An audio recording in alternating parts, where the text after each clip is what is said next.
जिस रावण को पूरी दुनिया राक्षस कहती है। क्या आप जानते हैं उसके अंतिम संस्कार में कौन खड़ा था? क्या उसके अपने लोगों ने उसका साथ दिया या फिर उसके सबसे बड़े शत्रु ने निभाया धर्म?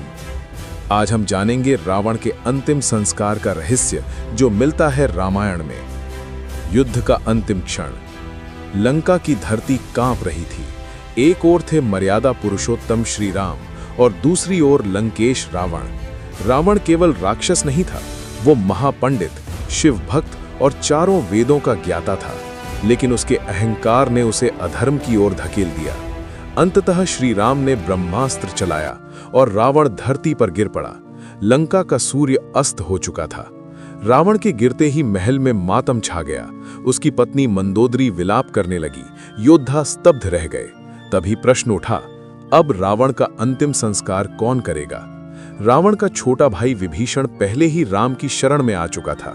जब श्री राम ने कहा, विभीषण, अपने भाई का अंतिम संस्कार करो, विभीषण ने कहा, वो अधर्मी था, मैं उसका संस्कार नहीं कर सकता।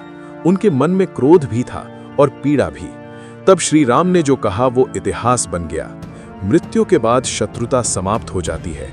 अब वो केवल तुम्हारा भाई है। उसका अंतिम संस्कार करना तुम्हारा कर्तव्य है।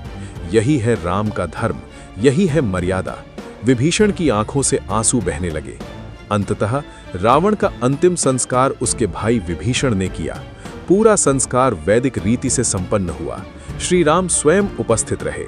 शत्रु को भी सम्मान देना, यही सच्चा धर्म है। ये कथा हमें सिखाती है, धर्म बदले से बड़ा है। मृत्यु के बाद वैर समाप्त, कर्तव्य सबसे ऊपर। अगर आप भी राम के इस धर्म संदेश से सहमत हैं तो कमेंट में लिखें, जय श्री राम।